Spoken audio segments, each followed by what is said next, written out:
Very good morning વિદ્યાર્થી મિત્રો. હું ગૌરવ ભટ્ટ ધોરણ 10 અને ધોરણ 12માં ગુજરાતી મીડિયમ અને ઇંગ્લિશ મીડિયમમાં ગુજરાતી વિષયનો અભ્યાસ કરાવું છું. આજે ધોરણ 12 ઇંગ્લિશ મીડિયમનો ગુજરાતીનો 8મો પાઠ છે એ બને ત્યાં સુધીમાં શક્ય છે ત્યાં સુધીમાં મારે પૂરો કરી આપવો છે. બરાબર છે. અગાઉ જે તમને ન સમજાણું હોય એ તમે સમજી લેજો. હું અગાઉની થોડી ઘણી વાત કરી લઉં તો આ પાઠનો પ્રકાર નાટિકા છે. લેખકનું નામ છે ચંદ્રવદન ચીમનલાલ મહેતા. આ પાઠના લેખક છે ચંદ્રવદન ચીમનલાલ મહેતા છે. પછી આ પાઠમાં 3 ભાગમાં પાઠ વહેંચાયેલો છે. પહેલાં છે લાલદાસની એન્ટ્રી થાય છે ત્યારે છે આખો કંઠી ક્યાંક ઘડતો હોય છે ત્યારે લાલદાસ પૂછે છે કે એટલું સારી રીતે શું ઘડે છે તું, બરાબર છે. ત્યારે પેલો અખો કહે છે કે હું છે એ કંઠી ઘડી રહ્યો છું, કારણ કે એની માનીતી બહેન છે, માનેલી બહેન છે, ધર્મની બહેન છે, બરાબર છે. એની પાસે 300 રૂપિયા મૂકીને ગઈ હોય છે. પછી એને પાછું આપવાનું થાય છે ત્યારે અખો એને કંઠી ઘડીને આપે છે ને 300 રૂપિયા કરતાં વધારે 100 રૂપિયા પોતાના નાખીને છે કંઠી સરસ બનાવી દે છે.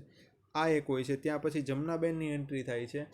જમનાબેન છે સાફ કરેલી કંઠી સાફ કરતા હોય છે, પહેલાં માંગી લે છે, બરાબર છે. કે પ્રસંગ છે એમાં પહેરીને કંઠી જવી છે એટલા માટે કંઠી માંગી લે છે અને અખો એને કંઠી પણ આપી દે છે. અને જેવી જમના જાય છે એ વખતે છે 2 સિપાહીઓની એક્ઝિટ થાય છે. સિપાહીઓ છે એ સિપાહીઓ એક કામ કરે છે કે એમ કહે છે કે અખા ઉપર સોના ચાંદીમાં બીજી ગલત ધાતુઓ છે ભેળવવાનો આરોપ છે, બીજી ગલત ધાતુ ભેળવવાનો આરોપ છે. અને એના કારણે અખાને છે બાદશાહનું ફરમાન છે કે એ કચેરીમાં જાય અને અખાને કચેરીમાં લઈ જાય છે. જેવો અખો જાય છે એવી વખતે જમનાબેનની પાછી એન્ટ્રી થાય છે અને જમનાબેન છે એ પેલા ભાઈ સાથે વાત કરે છે. લાલદાસ બેઠા હોય ત્યારે લાલદાસ એના ભરોસે દુકાન મૂકીને પછી પોતે છે એ ઓલાની અખાની ભાળ મેળવવા માટે છે પછી સુબેદારની કચેરીએ જાય છે. ત્યારે જમના મનમાં ને મનમાં બોલે છે કે આ મેં શું કરી નાખ્યું, મેં મારા ભાઈ ઉપર છે મારા ભાઈ ઉપર છે એ ખોટો અવિશ્વાસ કરીને છે મેં આ કંઠી છે બીજા પાસે તપાસાવી અને એ રીતના થાય છે. પછી અખાની એન્ટ્રી થાય છે અને અખાની જમના વચ્ચે જે ચર્ચા થાય છે એની વાત અહીંયા થયેલી છે એ જોઈએ છીએ. અખા ભાઈ ઓછું આણવાની જરૂર નથી, આણવાની એટલે કે રાખવાની, લાવવાની. એક કહેવામાં કંઈ લાભ નથી એટલે નથી કહેતી. આ વાક્ય ટીક કરી નાખજો. એવા કહેવામાં કંઈ લાભ નથી એટલે નથી કહેતી. સંયોજક છે એટલે વાક્ય બને 2. સંયોજક છે એટલે વાક્ય 2 બને. એ કહેવામાં કાંઈ લાભ નથી પહેલું વાક્ય, બીજું વાક્ય નથી કહેતી. એ કહેવામાં કાંઈ લાભ નથી પહેલું વાક્ય, બીજું વાક્ય નથી કહેતી. અખો લાભ કે ગેરલાભ જે હશે તે વેઠવા તૈયાર છું. વેઠવા એટલે કે સહન કરવા. વેઠવા એટલે કે સહન કરવા. હું તૈયાર છું. મને તમારા ભાઈ તરીકે ઓળખતા હો તો કહો. ભાઈ 17 વાર ભાઈ. જન્મો જન્મ મળજો મને તમારા જેવો ભાઈ. ઓવરણા લે છે. ઓવરણા લે છે એટલે કે દુખણા લે છે. ઓવરણા લે છે એટલે દુખણા લે છે. ઓલા ટચાકિયા ફોડીને કપાળે હાથ રાખીને નથી કરતા, એને દુખણા લેવા. મને માફ કરો અખેભાઈ, પણ મેં મૂર્ખીએ ભૂલ કરી, આટલું ટીક કરી નાખો. અખેભાઈ મેં મૂર્ખીએ ભૂલ કરી, આટલું ટીક કરી નાખો, વિરામ ચિહ્ન. રડે છે. અખો હોય ભૂલ તો કોણ નથી કરતું, જે હોય જમનાબેન એવું તે શું છે મને જરૂર કહો. જમના ભાઈ શું કહ્યું? મેં તારા ઉપર અવિશ્વાસ આણ્યો એટલે કે રાખ્યો અને આ કંઠી ચોકસી પાસે કિંમત કરાવવા લઈ ગઈ. આટલું અંડરલાઈન કરી નાખો. મેં તારા પર અવિશ્વાસ આણ્યો અને આ કંઠી ચોકસી પાસે કિંમત કરાવવા લઈ ગઈ. આટલું ટીક કરી નાખો. મેં તારા પર અવિશ્વાસ આણ્યો અને કંઠી ચોકસી પાસે કિંમત કરાવવા લઈ ગઈ. સંયોજક છે અને વાક્ય બને 2. સંયોજક છે અને વાક્ય 2 બને. પહેલું વાક્ય મેં તારા પર અવિશ્વાસ આણ્યો અને બીજું વાક્ય આ કંઠી ચોકસી પાસે કિંમત કરાવવા લઈ ગઈ. ત્યાં ચોકસીએ મૂકેલો આ કાપ છે, મને માફ કર ભાઈ. તારી નિસ્વાર્થ લાગણીનો આ બદલો. અરે રે મને એટલો પસ્તાવો થાય છે. મને કોકે ભંભેરવું એટલે ઉશ્કેરવું, ભંભેરવું એટલે ઉશ્કેરવું, કોઈની વિરુદ્ધમાં ચડાવવું. ભંભેરવું એટલે ઉશ્કેરવું અથવા કોઈની વિરુદ્ધમાં ચડાવવું. સત્યાનાશ જાય ભંભેરનારનું. અખેભાઈ અખેભાઈ આટલું ટીક કરી નાખો, આટલું ટીક કરી નાખો વિરામ ચિહ્નમાં. અહીંયા પૂછાય છે એ પાછું ફરી વાર બોલી જાઓ. મેં તારા પર અણવિશ્વાસ આણ્યો એટલે રાખ્યો. અને આ કંઠી ચોકસી પાસે કિંમત કરાવે. હવે પેલા આમાં 3 વસ્તુ છે, પેલા જોઈ લઈએ. આણ્યો એટલે રાખ્યો, આણ્યો એટલે રાખ્યો. અહીંયા સંયોજક છે અને વાક્ય બને 2. સંયોજક છે અને વાક્ય 2 બને. પેલું વાક્ય મેં તારા પર અવિશ્વાસ આણ્યો, પેલું વાક્ય. બીજું વાક્ય આ કંઠી ચોકસી પાસે કિંમત કરાવવા લઈ ગઈ. આ કંઠી ચોકસી પાસે કિંમત કરાવવા લઈ ગઈ. બરોબર, 2 વાક્ય. પછી કિંમત કરાવી એટલે મૂલ્ય આંકવું. કિંમત કરાવી એટલે મૂલ્ય આંકવું, મૂલ્ય નક્કી કરવું. કિંમત કરાવી એટલે મૂલ્ય આંકવું, મૂલ્ય નક્કી કરવું. ત્યાં ચોકસીએ મૂકેલો આ કાપ છે એ. બરોબર, એ તો વંચાઈ ગયું છે. ભંભેરવું એટલે કોઈની વિરુદ્ધ ચડાવવું કે કોઈની વિરુદ્ધ ઉશ્કેરવું. અખો 2-3 ક્ષણ પછી બેન રડ નહીં. હમણાં આ તને બરોબર કરી આપું છું, અને બીજું પણ કંઈ જોઈતું કરતું હોય તો આપું. કંઈ નહીં, એમાં તારો દોષ છે જ નહીં. આ જગતની માયા જેવી છે, પાખંડથી ભરેલી. પાખંડ એટલે મેં આગળ પણ કીધેલું છે, ઢોંગ ભરેલી આ દુનિયામાં. પામર એટલે પાપી. માત્ર ઘણીએ વાર ભરમાઈ જઈએ છીએ. ભરમાઈ જવું એટલે છેતરાઈ જવું. પામર માત્ર ઘણીએ વાર અમે એમ ભરમાઈ જઈએ છીએ. મારા મનમાં કંઈ જ નથી. આ ઘર તારું ગણીને વાપરજે. એ તો મારા પળની આળ ઘડી આવીને ચાલી ગઈ. આળ એટલે આરોપ.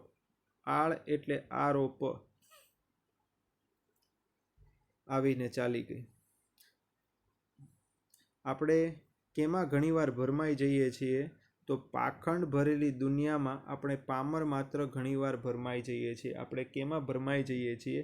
તો પાખંડ ભરેલી આ દુનિયામાં આપણે પામર માત્ર ઘણીવાર ભરમાઈ જઈએ છીએ. પાખંડ એટલે ઢોંગ. પછી પામર એટલે પાપી. અને ભરમાઈ જવું એટલે છેતરાઈ જવું.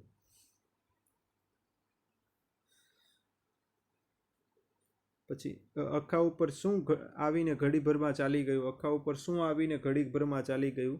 તો આળ આવીને ઘડીભરમાં ચાલી ગઈ. જમના, અખાભાઈ આવું ફરીથી નહીં કરું હો. હું શું મોં બતાવી રહી છું તને? તારા મનમાં કંઈ નહીં રાખને. હું જાઉં છું. આ વાક્ય અહીંયાથી લઈને અહીંયા સુધી ટીક કરી નાખજો. વિરામચિહ્નમાં પૂછાય. અખાભાઈને સંબોધન કર્યું એટલે ઉદ્ગાર ચિહ્ન. આવું ફરીથી નહીં કરું હો, નહીં કરું. આટલું વાક્ય અધૂરું એટલે અલ્પવિરામ હો, પછી ઉદ્ગાર ચિહ્ન. પછી અહીંયા પણ ઉદ્ગાર ચિહ્ન છે. આ ક્વેશ્ચન માર્ક છે. બરોબર છે. આખો વિચારમાં લીન એટલે તલ્લીન. મગ્ન.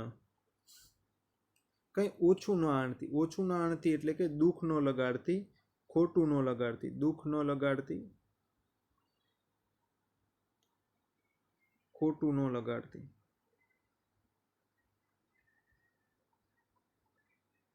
બરોબર છે. ઓછું ન આણવું એટલે કંઈ દુઃખ ન લગાડવું કે ખોટું ન લગાડવું. લીન એટલે તલ્લીન કે મગ્ન. ઓછું ન આણવું એટલે દુઃખ ન લગાડવું, ખોટું ન લગાડવું. જમના, આવજે હો. માટીના માળખામાં આટલો બધો પ્રપંચ. માટીના માળખા એટલે કે માણસના શરીરમાં. માટીનું માળખું એટલે શરીર, બોડી. આટલો બધો પ્રપંચ એટલે કાવા દાવા. માનવ માત્રને માયાના બંધન છે. માનવ માત્રને શેનું બંધન છે? અંડરલાઈન કરી નાખજો. 1 માર્કમાં પ્રશ્ન પૂછાય, માનવ માત્રને શેનું બંધન છે? તો માનવ માત્રને છે એ માયાનું બંધન છે. મારી બેન જેવી આ બેન, જેને મેં બેન કરતા પર અધિક ગણી, એણે મારા પર વિશ્વાસ નહીં. 5 વર્ષ આટલી નિમક હલાલ નિમક હલાલ એટલે વફાદારી ભર્યું વર્તન, વફાદારી ભર્યું વર્તન એને નિમક હલાલ કહેવાય. નિમક હલાલ એટલે વફાદારી ભર્યું વર્તન એને નિમક હલાલ કહેવાય. સેવા બજાવી તોય સુબેદારના મનમાં મારે માટે અવિશ્વાસ આવ્યો. કેટલા વર્ષ છે સુબેદાર માટે સેવા બજાવી હતી? તો કે 5 વર્ષ માટે, 5 વર્ષ માટે સુબેદાર માટે સેવા બજાવી હતી. નિમક હલાલ એટલે વફાદારી ભર્યું વર્તન, વફાદારી ભર્યું વર્તન એને નિમક હલાલ કહેવાય. તોય સુબેદારના મનમાં ભારે અવિશ્વાસ આવ્યો. હો, માનવ જીવન કેટલું સડેલું છે. માયાના આવરણ કેવા લાલ પીળા દેખાડે છે. કોણ લાલ પીળું દેખાડે છે? કોણ લાલ પીળું દેખાડે છે? તો કે માયાના આવરણ છે એ લાલ પીળા દેખાડે છે. કોણ લાલ પીળું દેખાડે છે? તો માયાના આવરણ લાલ પીળા દેખાડે છે.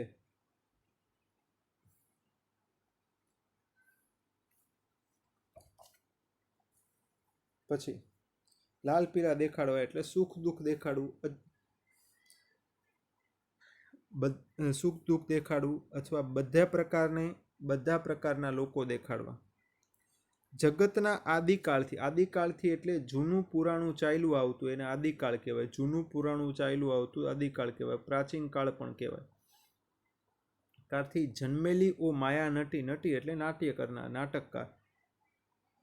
માયા નટી ક્યારથી જન્મેલી છે? તો જગતના આદિકાળથી એટલે જગતનો જ્યારથી જન્મ થયો છે ત્યારથી. ખરેખર તારા અટપટા આવરણો એટલે થર, ઇંગ્લિશમાં કહેવાય લેયર, એક પછી એક લેયર હોય ને એમ. થર ના સંઘળા એટલે બધા ગુલામ છે. બરોબર. માયાનટી ક્યારથી જન્મેલી છે, ક્યારથી આવેલી છે? તો જગતના આદિકાળથી એટલે કે પ્રાચીન કાળથી, જગતની શરૂઆતથી. ખરેખર તારા અટપટા એટલે જટિલ, ઇંગ્લિશમાં કહેવાય એને કોમ્પ્લેક્સ. અટપટા એટલે જટિલ, ઇંગ્લિશમાં કહેવાય એને કોમ્પ્લેક્સ. આવરણો એટલે થર, ઇંગ્લિશમાં કહેવાય એને લેયર. સંઘળા એટલે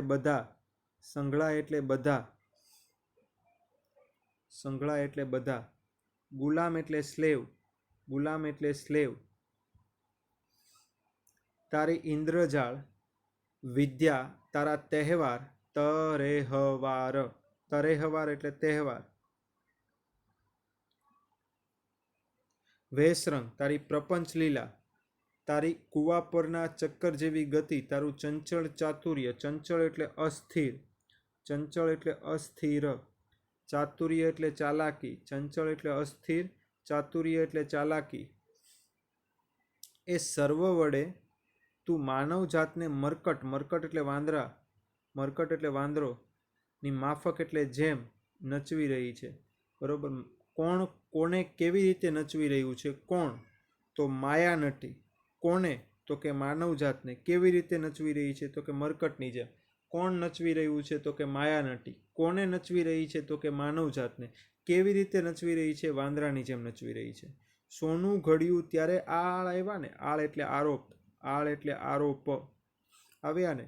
મારે નથી કરવો એ ધંધો. આ સાણસી, આ ચીપિયો, ભૂંગળી એટલે કે પેલું ફૂંક મારીને અગ્નિ પ્રગટાવવાનું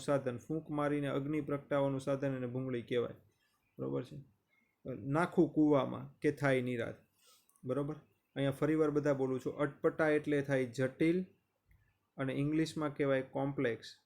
જટિલ અને ઇંગ્લિશમાં કહેવાય કોમ્પ્લેક્સ. આવરણ એટલે થર અને ઇંગ્લિશમાં કહેવાય લેયર. સંઘળા એટલે બધા. ગુલામને ઇંગ્લિશમાં કહેવાય સ્લેવ.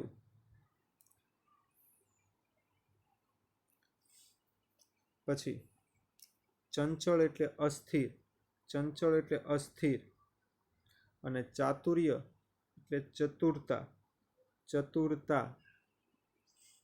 એ સર્વ વડે તું માનવ જાતને મરકટની માફક નચવી રહી છે. કોણ મરકટની માફક નચવી રહ્યું છે? માયા નટી. કોને? તો કે માનવ જાતને. કેવી રીતે? તો કે મરકટ એટલે વાંદરાની જેમ, માફક એટલે ની જેમ. આળ એટલે આરોપ. આગળ જોઈએ છીએ. લ્યો આ લાલદાસ શેઠ, તમારા મારા તમે અસલ ઘરાક ને સ્નેહીજન છો. આટલું શું પરત કરું છું? શું પરત કરું છું એટલે પાછું આપું છું, પરત આપું છું. શું પરત કરું છું એટલે પાછું આપું છું, પરત આપું છું. આ ટીપ ને આ ઘરેણા. ટીપ ન ઉકલે તો પડખેથી બોલાવજો વિદ્યાધરને. ટીપ ઉકેલવા કોને બોલાવવાનું કહે છે? તો વિદ્યાધરને. ટીપ એટલે કે પેલું છે ને, પેલું કહેવાય ને કે એકાઉન્ટ જે લખવાનું હોય ને એને ટીપ કહેવાય. બરોબર છે? એકાઉન્ટ જે લખવાનું હોય ને, બરોબર, એને ટીપ કહેવાય. લખો, એની વિશેનું હું લખાવી દઉં તમને. હિસાબ લખવો, ટીપ. હિસાબ લખવો એટલે ટીપ. એણે આ લખેલ છે, સૌ સોનું સોંપી દેજો શેઠજી, મને તમારા ઉપર હજી વિશ્વાસ છે. લાલદાસ, પણ આનો કંઈ અર્થ? અર્થ એટલે અર્થ. અર્થ એટલે અર્થ. અખેદાસ, ગાંડા થઈ ગયા છો કે શું? અખો, અને શેઠજી, આ ઘર, માલ મિલકત કે જે કાંઈ આમાંથી નીકળે તે વ્યવસ્થા તમારે સિરે. સિરે એટલે સિરે જવાબદારી. સિર એટલે જવાબદારી અથવા માથે. ગમે તો બધું જમનાબેનને આપજો. લાલદાસ, અખેદાસ, અખેદાસ. અખો, હવે અખેદાસ ઈશ્વર રૂપી જહાજે ચડ્યો. અખેદાસ કોના ભરોસે આગળ વધે છે? તો ઈશ્વર રૂપી જહાજને ભરોસે આગળ વધે છે. અખેદાસ કોના ભરોસે આગળ વધે છે? તો અખેદાસ ઈશ્વર રૂપી જહાજના ભરોસે આગળ વધે છે. આખો અંદર જાય છે. દૂરથી એક ભજન મંડળી ગાતી ગાતી આવતી સંભળાય છે. પાઠના અંતે જે ભજન મંડળી આવે છે એ કયું ભજન ગાય છે? તો વૈષ્ણવજનની ધૂન ગાય છે. કઈ ધૂન ગાય છે? તો કે વૈષ્ણવજનની. અખો, બહારથી આવી. શેઠ, અહીંથી ઉઠ્યા છો તો ઈશ્વરના સોગન. તમે જમનાબેનને પણ હમણાં કશું કહેશો નહીં. ભજન મંડળીનો અવાજ સ્પષ્ટ રીતે આવે છે. તે બંને સાંભળી રહે છે. અખો, મોટેથી. લાલદાસ શેઠ, જય જય. વૈષ્ણવજન તો તેને કહીએ. સૌ ભેળો. ભેળો એટલે સાથે. ભેળો એટલે સાથે. ગાતો ગાતો અખો ચાલ્યો જાય છે. અને આ પાઠ કેમાંથી લેવામાં આવ્યો છે? અખો, વરવવ અને બીજા નાટકો. અખો, વરવવ અને બીજા નાટકોમાંથી આ પાઠ લેવામાં આવ્યો છે. એટલે છેલ્લે એના બેનનું પણ છે. બે કારણો હતા. એક તો જમનાબેને એની ઉપર છે આટલા વર્ષ એને બેનની જેમ કે સગી બેન કરતાં પણ વધુ ગણીને એને સાચવી, તોય તે એની ઉપર અવિશ્વાસ કર્યો એટલે. અને બીજું, 5-5 વર્ષ જેનું કામ કરતો હતો ટંકશાળામાં, એ વ્યક્તિ એની ઉપર અવિશ્વાસ કર્યો એટલા માટે એને દુનિયાથી છે થોડીક ચીડ ચડી ગઈ એટલે એને સંન્યાસ લેવા તરફ આગળ વધ્યો. બરોબર છે? હવે આપણે છે શબ્દ સમજૂતીમાં ટીક કરવાનું છે. આપણે શબ્દ સમજૂતીમાં છે એ ટીક કરવાનું છે. શબ્દ સમજૂતીમાં જે ટીક કરીએ છીએ એમાં શબ્દ સમૂહ આવી જશે, સમાનાર્થી પણ આવી જશે, વિરુદ્ધાર્થી પણ આવી જશે. 3 ટોપિક છે એ આમાં આવી જશે. બરોબર છે? એટલે એ 3 ટોપિક આમાં ટીક કરવાના છે. એ તમે જોઈ લેજો. એ હું તમને ટીક કરાવું છું. શબ્દ સમૂહ પૂછાય ત્યાં શબ્દ સમૂહ ટીક કરાવું છું. સમાનાર્થી પૂછાય ત્યાં સમાનાર્થી ટીક કરાવું છું. વિરુદ્ધાર્થી પૂછાય ત્યાં વિરુદ્ધાર્થી ટીક કરાવું છું. બરોબર છે? આમાં 2-3 શબ્દ સમૂહ એવા છે કે જે અગત્યના છે. એકાદ સમાનાર્થી કે 2 સમાનાર્થી એવા છે કે જે અગત્યના છે. એ તમે ટીક કરી લેજો. બરોબર છે? ને મોસ્ટ આઈએમપી કહું ને બાજુમાં મોસ્ટ આઈએમપી પણ તમે લખતા જજો. ઓકે? અને આપણે હવે એ જોઈએ છીએ સમાનાર્થી અને શબ્દ સમૂહ. ટંકશાળ. ટંકશાળ શબ્દ સમૂહમાં મોસ્ટ આઈએમપી. ટંકશાળ શબ્દ સમૂહમાં મોસ્ટ આઈએમપી.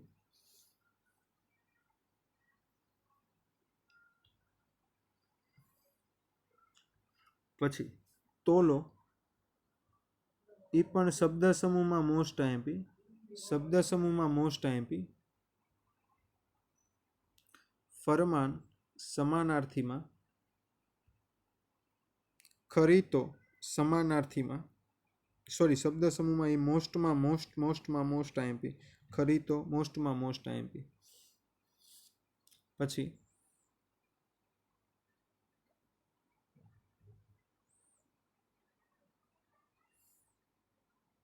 સુબેદાર શબ્દ સમૂહમાં.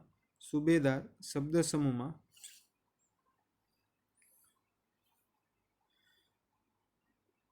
હવે સ્વાધ્યાયમાં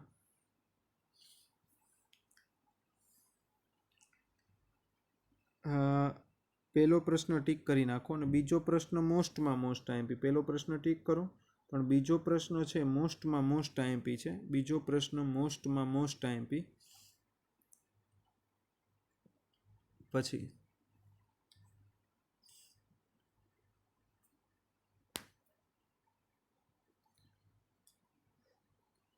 પછી બીજાનો પહેલો પ્રશ્ન ટીક કરી નાખો. બીજાનો પહેલો પ્રશ્ન ટીક કરી નાખો. બીજાનો પહેલો પ્રશ્ન. ત્રીજામાં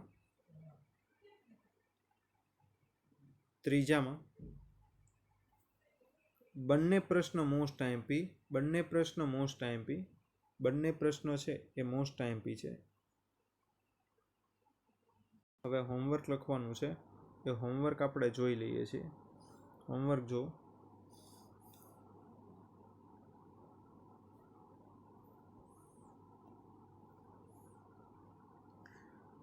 જમનાએ કંઠીની કિંમત કોની પાસે કરાવી? જમનાએ કંઠીની કિંમત કોની પાસે કરાવી?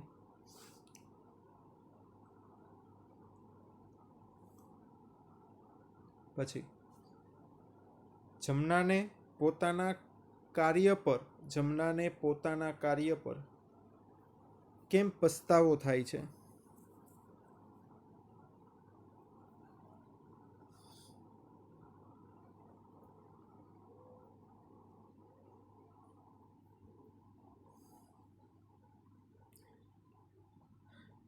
કેવી દુનિયામાં કેવા લોકો ભરમાઈ જાય છે? કેવી દુનિયામાં કેવા લોકો ભરમાઈ જાય છે?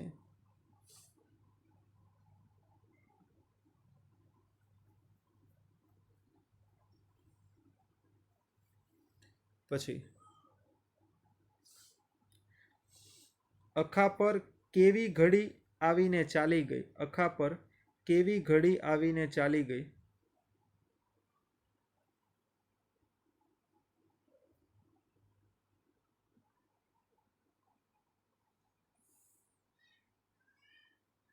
પછી માનવ માત્રને શેના બંધન છે? માનવ માત્રને શેના બંધન છે?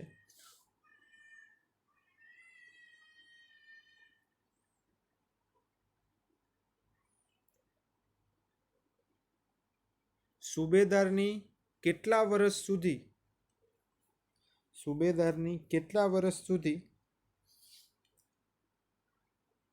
અખાએ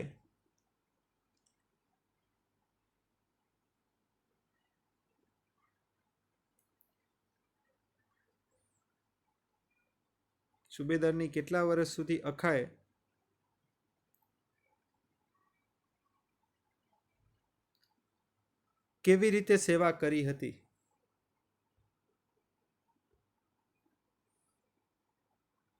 પછી કોણ માણસને લાલ પીળું દેખાડે છે? કોણ માણસને લાલ પીળું દેખાડે છે?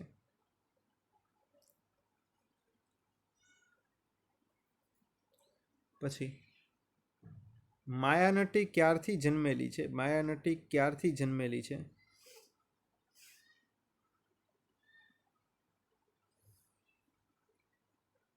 પછી કોને કોણ અને કેવી રીતે નચવે છે? કોને કોણ અને કેવી રીતે નચવે છે?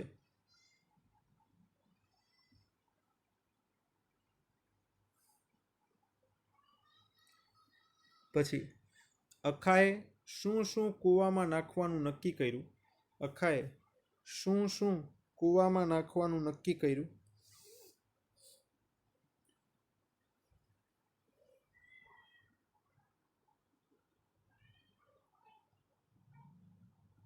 ભાઈ એક મારી ભૂલ થઈ ગઈ છે, બરોબર. થોડું ઘણું છે, આટલો ભાગ વાંચતા ભૂલી ગયો છું, બરોબર છે. અહીંયા અકળ વકળ એટલે આકુળ વ્યાકુળ થાય. અકળ વકળ એટલે આકુળ વ્યાકુળ થાય. અકળ વકળ એટલે આકુળ વ્યાકુળ અથવા ગભરાયેલું અથવા મૂંઝાયેલું.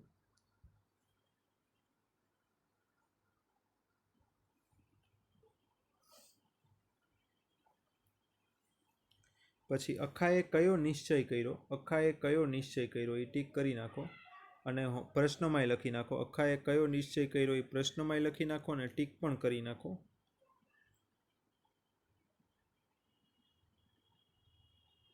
પછી અખો પાપી કોને કહે છે, અખો પાપી કોને કહે છે?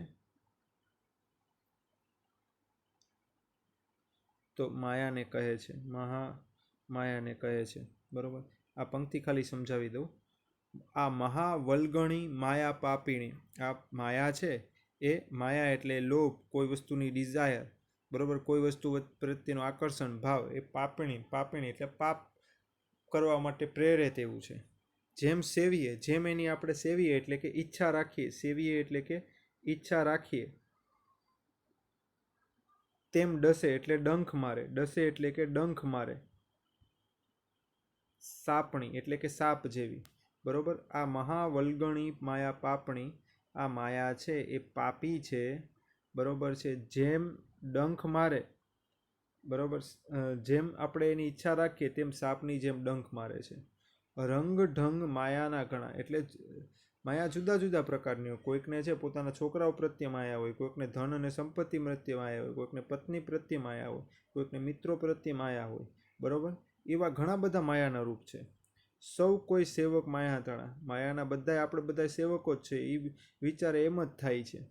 સર્વ મંત્ર ઔષધ ઉપચાર, એ બધાયનું ઔષધ, ઔષધ એટલે કે ઔષધ કે દવા, ઉપચાર એટલે કે ઈલાજ, ઉપચાર ઈલાજ, અને ઔષધ એટલે દવા.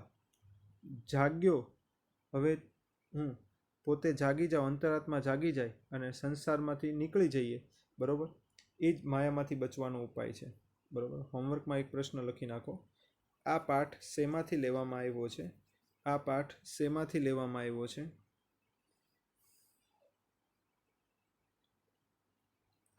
બરોબર. પછી માયાના સેવક કોણ છે? માયાના સેવક કોણ છે? પછી માયાને કેવી કહી છે? માયાને કેવી કહી છે? બરોબર છે. અહીંયા તમારો છે આ પાઠ અહીંયા પૂરો થાય છે. બરોબર છે. જેટલા પાર્ટ થયા હોય એટલા એ તમે જોઈ લેજો. આમાંથી તમને કોઈ પણ વસ્તુ એક પોઈન્ટ પણ ન સમજાણો હોય તો મને પૂછી લેજો. આ એટલો ભાગ બાકી રહી ગયો તો મેં અત્યારના જ સમજાવી દીધો છે કે માયા છે એ ગમે એને લાગી જાય છે. માયા એટલે કોને કહેવાય? તમારી ઈચ્છા, કોઈ પુત્ર પ્રત્યેની માયા હોય, મિત્ર પ્રત્યેની માયા હોય, પત્ની કે ભાઈ કે કુટુંબ પ્રત્યેની બધી માયા જ કહેવાય. એ પાપનું મૂળ છે અને જેમ આપણે એની ઈચ્છા રાખીએ એમ આપણને એ ડંખ મારે છે. બરાબર. એના રંગ જુદા જુદા છે. મેં એના રંગ કીધા, ફેમિલીનો રંગ કીધો, મિત્રનો રંગ કીધો, અને આપણે પછી એને છેલ્લે સેવક બની જાય છે. એ બધાનો એક જ ઉપચાર છે માયાથી બચવાનો, કે આ સંસારથી થોડું દૂર રહેવાનો પ્રયત્ન કરવો જોઈએ. બરાબર. એનું વર્ણન અહીંયા આપેલું છે. Thank you very much. આ પાઠ અહીંયા પૂરો કરીએ છીએ. Thank you.